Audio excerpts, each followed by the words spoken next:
Hello friends, welcome to my channel craft creation by Mousumi. আজকে দেখাবো সরস্বতী ঠাকুরের কালার করার ভিডিও, যেটা পার্ট 2 বা লাস্ট পার্ট। সরস্বতী ঠাকুরটি কালার করার জন্য আমি প্রাইমার কালার হিসেবে জেসো অ্যাপ্লাই করে নিয়েছি, আর এখানে আমি স্পঞ্জ ড্যাবার ইউজ করেছি। স্পঞ্জ ড্যাবার দিয়ে কালার করতে আমার বেশ ভালো লাগে। তোমাদের কেমন লাগে আমাকে অবশ্যই কমেন্ট করে জানিও। আর তোমরা দেখতেই পাচ্ছ আমি এখানে সবচেয়ে ছোট সাইজের স্পঞ্জ ড্যাবারটা ইউজ করেছি, কারণ আমার যে ক্লে আর্ট রয়েছে সেই ক্লে আর্টের বিভিন্ন খাঁজে যাতে রং পৌঁছে যায় তার জন্যই কিন্তু এটা বেছে নেওয়া। তো তোমাদের সাথে কথা বলতে বলতে আমার ক্লে আর্টের ওপরে যে প্রাইমার করা কমপ্লিট হয়ে গিয়েছে, এবং এটিকে শুকানোর জন্য আমি কিন্তু একটা রাত রেখে দিয়েছিলাম।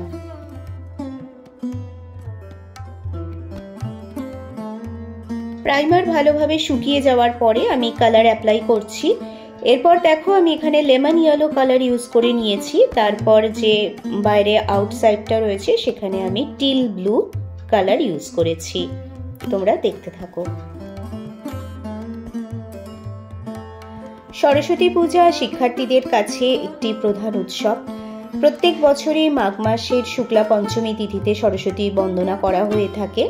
ওই দিন প্রত্যেক শিক্ষার্থী বলো, আর যারা আর্ট কালচারের সাথে যুক্ত আছো, সঙ্গীতের সাথে যুক্ত আছো, নৃত্যর সাথে যুক্ত আছো, যে এই সমস্ত ডিপার্টমেন্টগুলোর সাথে যুক্ত থাকো, তাদের কিন্তু একটা বিশেষ দিন। ওই দিন কিন্তু আমরা সকাল সকাল স্নান করে শাড়ি পরে সেজে গুজে কিন্তু স্কুলে যাই বা বিভিন্ন শিক্ষা প্রতিষ্ঠানে যাই। আর ওদিন একটা পুষ্পাঞ্জলি দেওয়া, তারপর পুষ্পাঞ্জলি দেওয়ার পরে প্রসাদ বিতরণ, ভোগ খাওয়া, একটা আলাদা আনন্দ থাকে। আর প্রত্যেক স্কুলে স্কুলে ঘোরা, ঠাকুর দেখা, এই সমস্ত মিলিয়ে মিশিয়ে সরস্বতী পুজো কিন্তু বাঙালিদের কাছে একটা ভ্যালেন্টাইন্স ডে।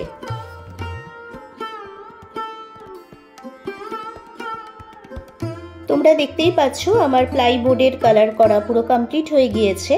এরপর আমি সরস্বতী ঠাকুরটি কালার করা শুরু করেছি। ঠাকুরটি কালার করতে কিন্তু আমি মেটালিক কালার ইউজ করে নিয়েছি।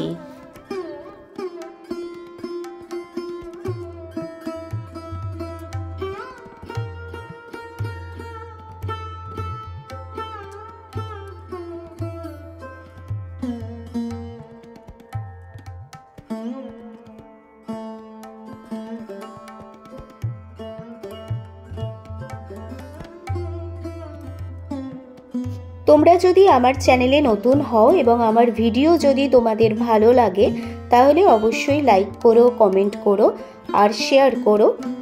আর খুব ভালো লাগলে অবশ্যই চ্যানেলটি সাবস্ক্রাইব করে দিও পরবর্তী নোটিফিকেশনের জন্য।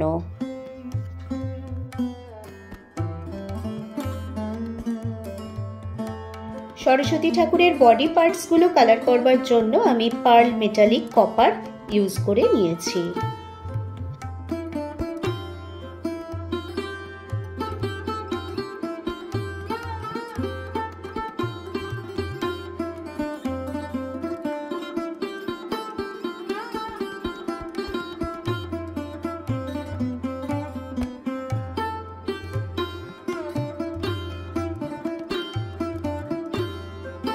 আর জুয়েলারি এবং বিনা কালার করবার জন্য আমি পার্ল মেটালিক গোল্ড ইউজ করে নিয়েছি।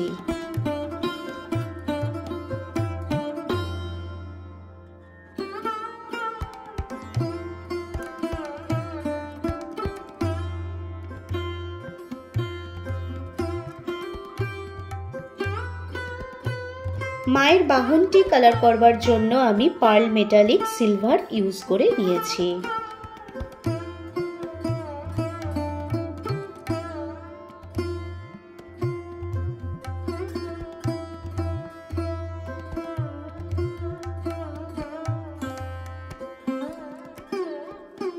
ক্লের যে বর্ডারটি রয়েছে তাতে আমি হোয়াইট কালার ইউজ করে নিয়েছি।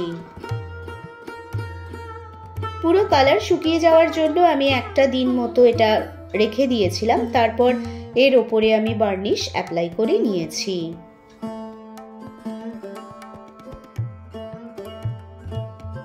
তোমরা সবাই জানো বার্নিশ করা কতটা ইম্পর্টেন্ট। বার্নিশ করার ফলে এর যেমন কালার অনেক দিন পর্যন্ত টেকসই থাকে, তেমনি কিন্তু ক্রাফটের উজ্জ্বলতাও অনেকটাই বেড়ে যায়।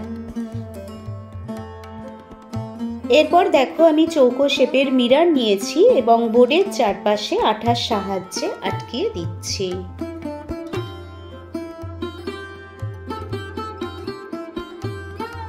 আমার আজকের ভিডিও তোমাদের কেমন লাগলো অবশ্যই কিন্তু কমেন্ট করে আমাকে জানাবে। তোমাদের একটা কমেন্ট কিন্তু আমাকে অনেক বেশি ইন্সপায়ার করে আগামী দিনে এগিয়ে চলতে।